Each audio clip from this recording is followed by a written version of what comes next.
Hello, welcome back to Rapid Regeneration. I'm David Escamilla. I'm not a doctor or medical professional. I'm not making any medical claims or claims about diseases.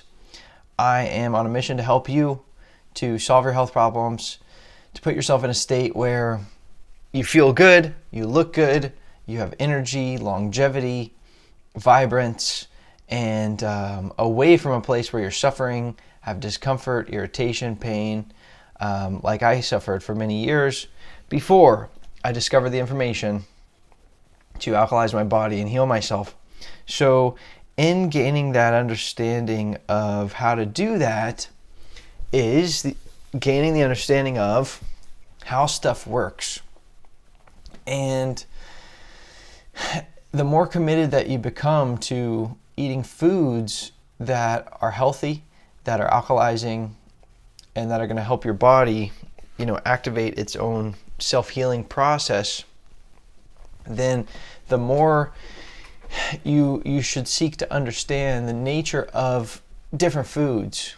And in this case, the macronutrients, carbs versus fats versus proteins, and what each one of them does when you eat it. And basically, that can help you to figure out how to think in terms of how to get yourself healthy and well, and not just what to think. You don't just find some guru who's going to tell you, here's what to think, here's what to eat. I want you to eat this for breakfast. I want you to eat this for lunch. I want you to eat this for dinner, and no snacks. But basically understanding the nature of reality so that you can know how to think and decide what to do. So each one of these has their role. Again, we should step back a moment to the segment about the different species. So these different macronutrients are basically can depend on the species. So you have like your carnivores, like your big cats. They're very designed to break down more protein and fat. You have like your herbivores, where they're definitely designed to intake carbs, specifically complex sugars. They can really stomach like the grains, and it seems like the primates, including humans, are more suited for carbs and more the simple sugars like your fruits and vegetables. Although there's still a role for proteins and fats, it's just important to understand before taking a look at what each of these does, understanding the digestive system of each species. And the primate species just happens to be very efficient at digesting simple sugars, and it's just a little more involved because, again, we don't have the same size liver. We don't have as much gastric acid as like these carnivores. So it's just a little more involved when we digest these, like the fats and the proteins. But, okay. So basically, going back to the thesis of that other program about what foods are humans designed to eat, we've covered that. So, and by the way, as we go through these different food groups, please be prepared to throw out whatever ideas that you've read in these trendy magazines, fitness magazines and wellness magazines, that you see on the checkout aisle at the grocery store or wherever. Because it's amazing to me that this information that's being disseminated is just, it's all over the place, and it's sadly incorrect. And it shocks me because I'm just a regular guy. I'm not a trained, I don't have a degree in biology. I'm formally trained as a detoxification specialist, but I'm not Mr. Science nerd. I'm just a regular smart guy who can figure stuff out logically. But I look around and basically the Western civilization and the mainstream science and the mainstream media and what's put out there. And I'm like, 90+% of this is garbage, and wrong and inaccurate. And then you see how people are just sick, and unhealthy. And so I guess it's up to you and me to try to figure out the truth, and to try to, once we do that, to try to, I guess, be our own media, because it's crazy how inaccurate some of the stuff is once you understand the actual what's going on with these different macronutrients and how the body reacts to them. So let's look at carbohydrates, fats, and proteins so that we can understand each one of them. So, excuse me. So starting with carbohydrates. Carbohydrates are basically the main fuel of the body. So basically cells run on carbon compounds. Okay, just like similar to plants. Plants run on carbon dioxide, and they create carbohydrate matter within their own matrices. So they're going to use carbon dioxide and water, and then their own cells run on functions based on carbon. This is also referred to as the carbon cycle. So carbohydrates and running off of carbon is so essential. So now you have different types of carbohydrates. Okay, now there's going to be another segment that's going to break down the difference between simple versus complex sugars. But just understand that complex sugars are not your friend. These are disagreeable to the human body, even while they may be able to be digested better by like herbivores. These are disagreeable to the human body. These are basically sucrose, maltose, starch, and lactose. And so just to keep it simple, this is going to be like your grains, your starchy foods like corn, potatoes, milk, and kind of your complex sugar products. So basically these are they're very hard to metabolize for humans. They're acid forming throughout their digestive process. They will rot and ferment within the body. They're going to basically encourage harmful organisms, yeast, fungus, to grow within the body. And they're mucus forming, and they're difficult to get rid of, to eliminate.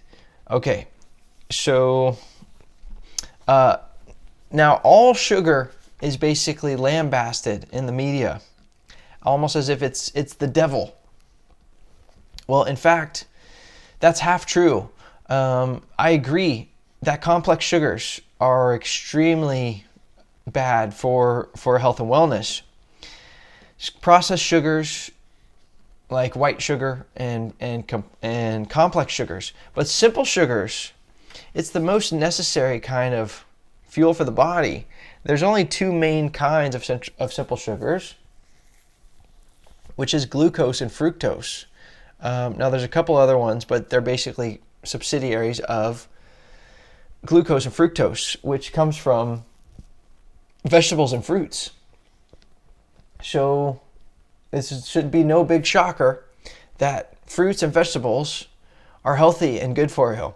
These are simple sugars coming from fruits and vegetables.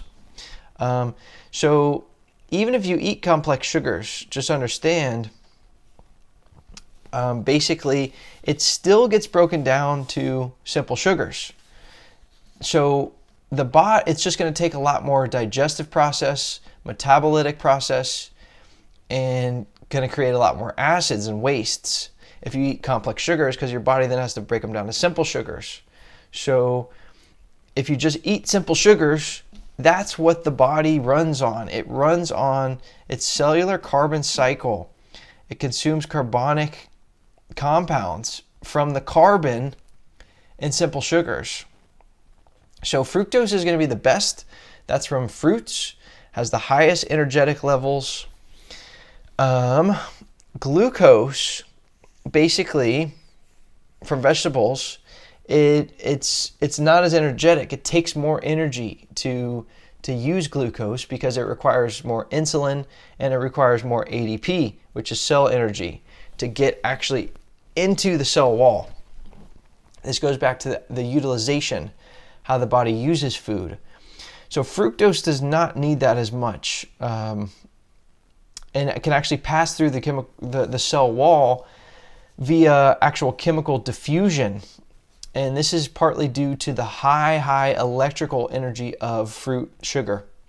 So it doesn't work your pancreas as much, and because it doesn't require as much insulin as glucose.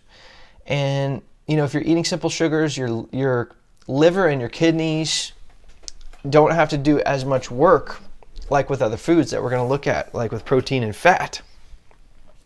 So, yeah, I mean, simple sugars, it's one of the best things that you can do.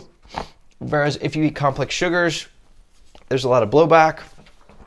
It creates excess carbon molecules, creates carbon dioxide, creates carbonic acid. When you eat complex sugars, the pancreas has to create so much insulin. The pancreas can get overworked. The liver also is likely to have to store a bunch of excess carbs as glycogen. And then the kidneys basically have to neutralize all the acidic chemistry. So all these things are getting overworked. Whereas simple sugars basically are your best friend. Don't throw out the baby with the bathwater. That's what basically the mainstream media does in these fitness magazines, is saying, cut out all sugars from your life. They're throwing out the baby, which is simple sugars, with the bathwater, which is complex sugars. So, yeah, simple sugars, they're good for you, alkalizing, energizing, non-acid forming, easy for the body to digest, absorb, utilize, and eliminate. Remember the 4 stages of using food. So this is a food that will take you to the absolute highest levels of vitality, whereas you want to avoid carbohydrates from complex sugars. Now, with the exception of cellulose, okay, cellulose is the one exception to that. Cellulose is a complex sugar, but basically this is like the fiber that you get from vegetation. It's not really digested when you eat it. It basically just moves through the gut and kind of acts like a broom on the gut. So that's the one exception of a complex sugar, which is not harmful because it basically just rides through the system and creates some extra roughage to basically clean the body out. Okay, so hopefully that gives you a better understanding of carbohydrates. What about fats? So fats basically play a very important role in the body. There's 2 ways you can get fat into the body. You can just eat a lot of carbs, that'll get converted into fat stores, or you can eat fats. So fats are composed of fatty acids. You have omega-3 and omega-6, which play many different roles within the body. And basically this includes helping with cholesterol formation, anti-inflammatory buffers, giving cell walls material lining, maintaining your body temperature. It provides cushioning and insulation within the body. It provides future energy stores if you can't find food and you need to burn some fat. Fatty acids are essential for nerve function, nerve tissue, as well as skin and hair, and many other functions. We don't even understand all of the roles that fat plays. So it's definitely true that fats are essential, but it is important to understand how the body processes fats, because it's much different than how the body processes carbohydrates. Basically, if you eat simple sugars, they're going to go in they're going to basically more or less skip the stomach or stay there for just a short time, go into the small intestine, and get digested in an alkaline digestive process in the small intestine. With glucose, you're gonna need a lot of assistance from the pancreas or some assistance. With fructose, you're gonna need a lot less, and it's for easy digestion in the small intestine. Fats, on the other hand, they're more complex. Basically, they need a lot of help from the liver. So the liver is going to produce bile salts. Basically, this makes the fats water soluble. So the liver is going to dump out a bunch of bile salts, and then basically this material is going to get digested by the pancreas and small intestines and broken down into fatty acids. So these fatty acids are distributed through the body and utilized for various functions or for fat storage. And then later that fat storage can be turned into energy in the future.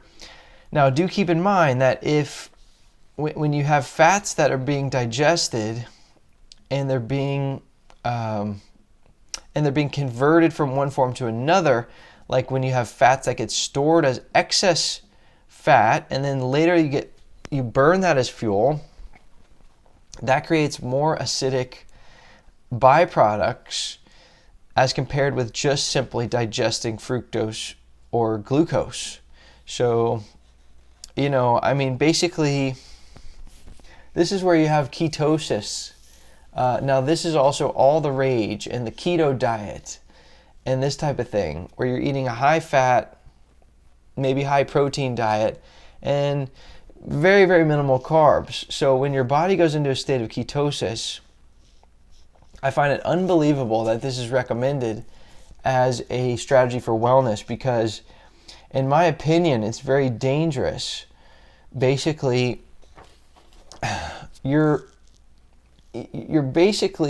this is creating a very, very big burden on the amount of work it takes to convert this material into actual fuel for the cells, actual energy. You also risk actually breaking down actual tissues of the body, including organs, for fuel. And so, and all this just, I guess, to lose weight or for some of these other, claims that the keto diet makes about how it's gonna help you. But just understand the consequences and the acids that can result from all this excessive fat and protein consumption without giving your body any carbon-based fuel to actually run on. So fats and fatty acids are for sure essential. They come with more baggage, and it's more complicated to digest. It's more acid forming than eating simple sugars. It's not as acid forming as eating proteins, which we're going to talk about in a moment. But just understand that fats can overload the body's digestive process. They can overwork the liver. They can create acids, and they can slow down the body's detoxification process. If you go back to the understanding of the lymphatic system is a water and oil-based system. Water and lipid, almost like a liquid soap, is both water and oil together. So basically, the more watery that system is, the more it's going to flush and clean out and get deep and not be so diluted, and it's going to get rid of chemistry dramatically. The more oily that system is, the more buffering it's going to be and more sort of diluted, and the more slowly it's going to go. So basically, eating a lot of fats, even if, let's say, this is one of those things you're going to get into, guarantee. This is what happened to me. I got into the power of raw foods, and I said, man, this is so powerful. I feel so good, and like I'm really healing myself. basically eating more raw foods, and I started eating lots of fats that were raw, like avocado and like coconut or like olive oil. And so basically what you'll find in your journey is that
fats are more of like a side dish for me now, but for many years, I was eating them heavily, and that's okay. They're a good transition food.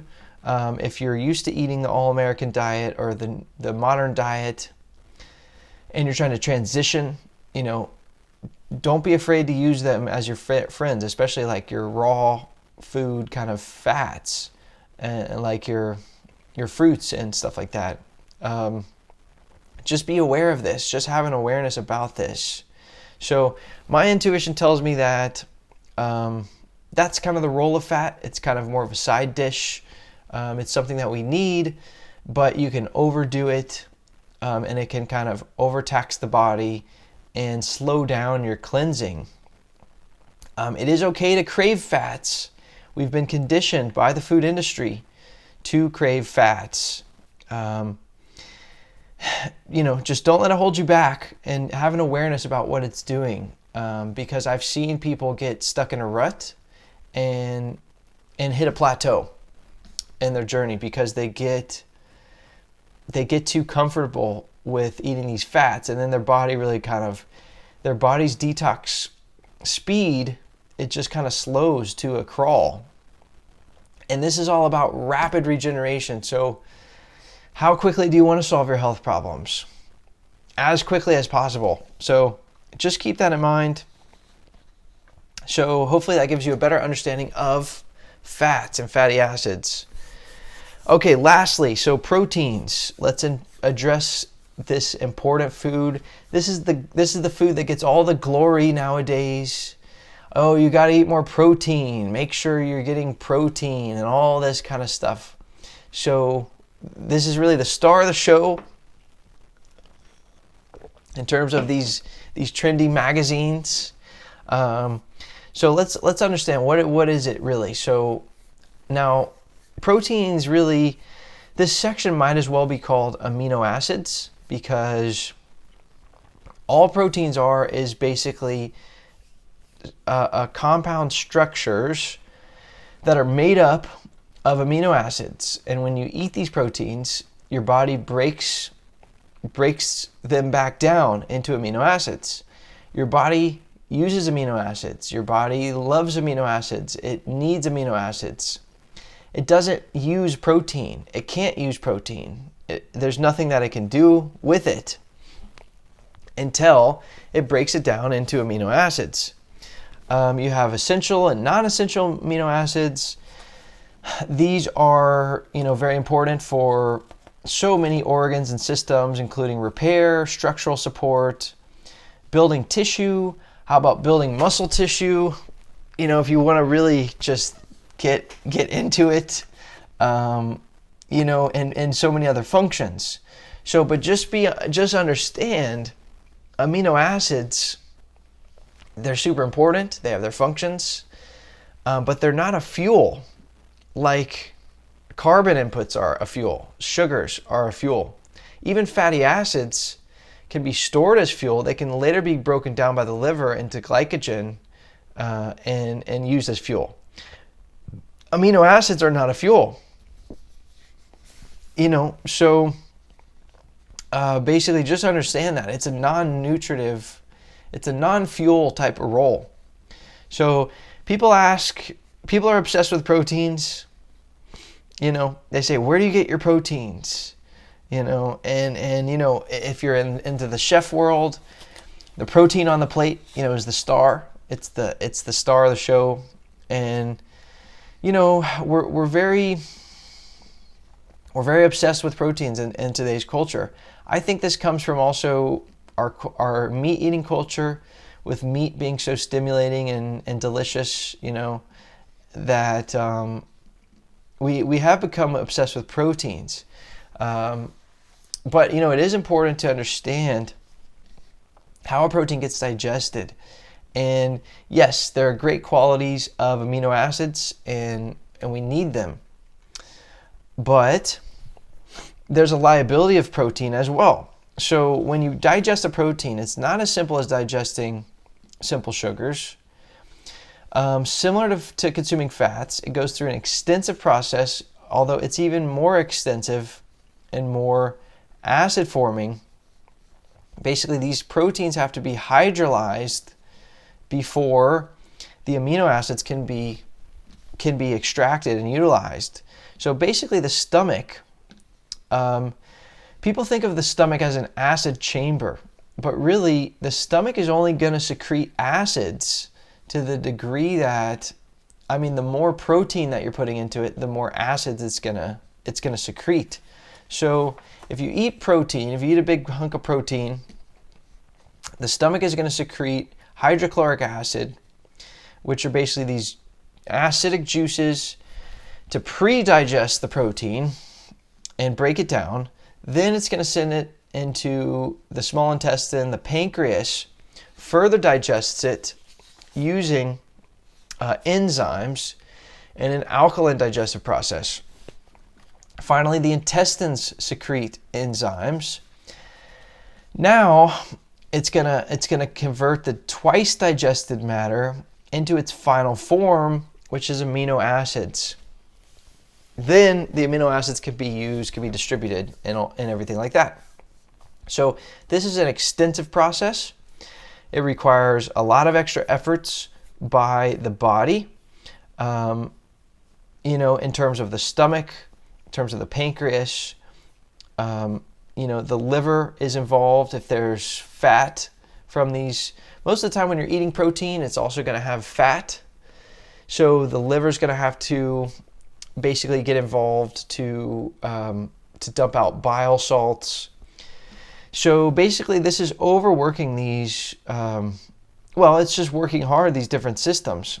And so now just think, you could just, in order to get some amino acids, now you could just consume amino acids and then your stomach wouldn't have to do that, your pancreas wouldn't have to do that, and your liver wouldn't have to do that. So, just consider, this creates a lot of acidic side effects, acid forming digestive process, and it takes a lot of energy. So yes, the body benefits from amino acids, but if you eat the amino acids in a protein form, just understand there's a price to pay from doing that. And so, again, if you consume proteins also, you still need something else for fuel. Again, going back to the ketosis, the keto movement, big risk if you're just eating an all protein diet, and basically you're not giving the body any carbon. The body's going to start breaking down its own tissues to burn them for fuel, and this can be highly damaging. So Yeah, just understand that. Also, you can get amino acids um, from other sources. I actually get them from this powder that I eat, which is basically a plant-based powder. You can go to rapidregeneration.com/green powder. Tons of amino acids that are from plants, plant-based. So you can get amino acids from vegetables, from nuts and seeds, and also from animal matter. Now understand, what is a protein? It's basically a stacked up complex structure of amino acids. Well, just understand that that structure is more or less complex depending on if it's a vegetable, if it's a nut or seed, or if it's an animal protein.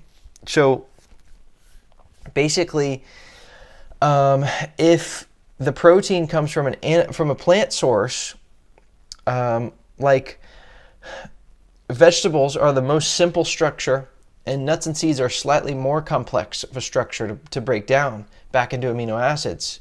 Also understand that if the vegetable and nut or seed is raw, this goes back to the power of cooked food versus raw foods. It actually has an electromagnetic energy that's going to assist during the digestion and the utilization of that. And so just understand that there's a difference compared with eating protein from a vegetable or a nut or seed or a fruit, versus an animal protein. So the animal protein is the amino acids creating that complex structure are much more built up. In other words, it's going to require much more energy to break the body. To break it back down into amino acids by your body.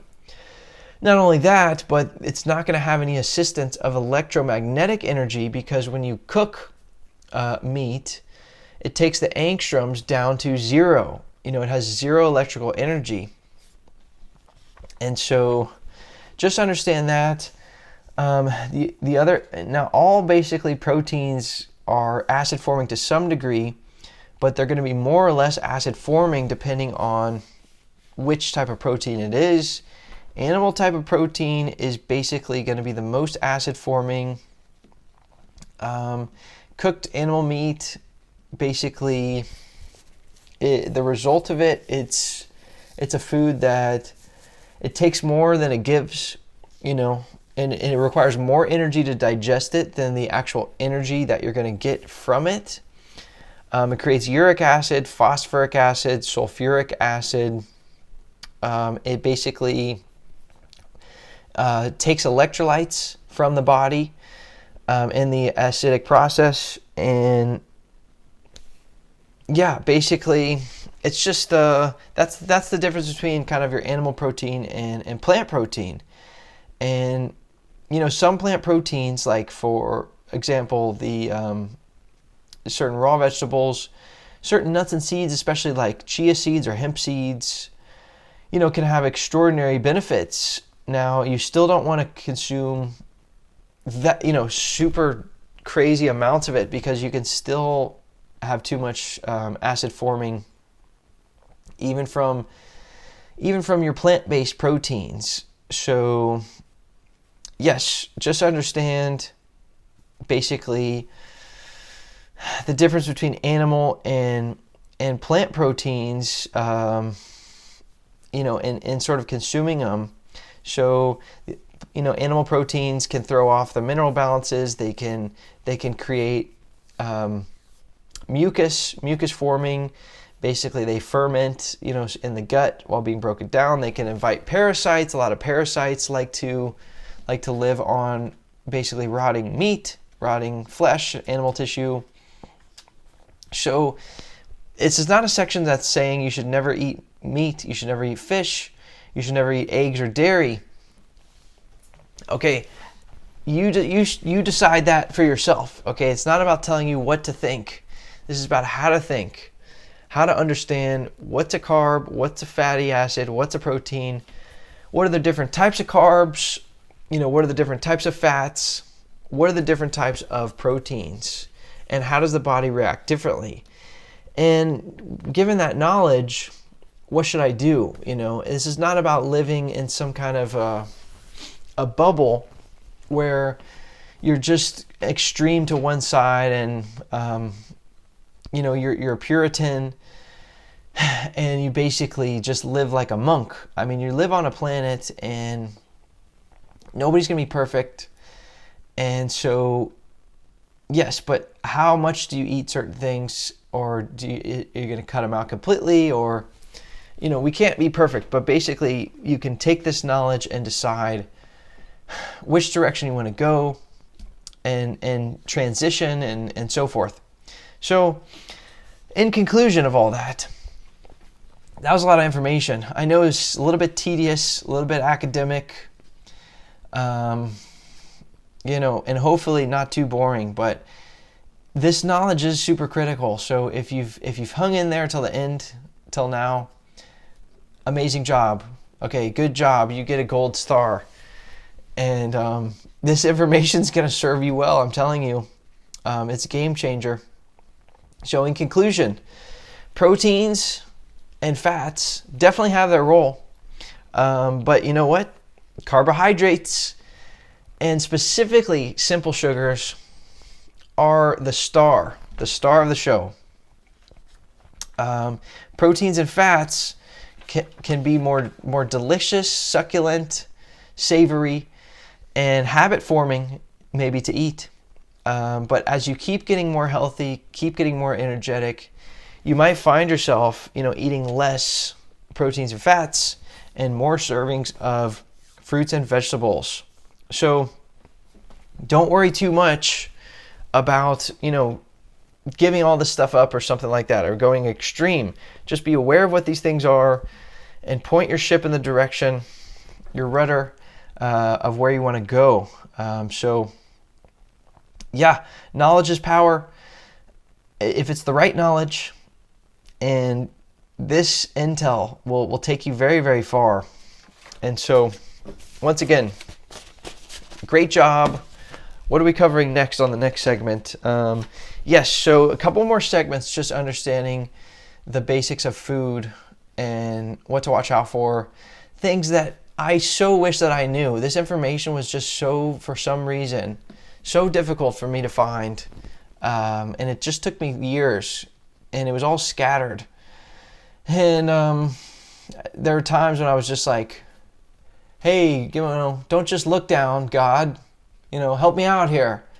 And I made it through and everything, and I did heal myself, but I really want to make that process more rapid for you than it was for me. So I'm putting all this information here in one place. So definitely pay attention to the segments ahead.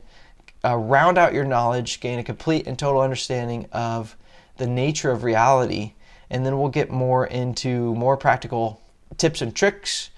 Always check out the website, rapidregeneration.com, for so many other resources that I'm putting together in my mission, which is to help you to achieve your health goals. So thank you so much, and that's all for now.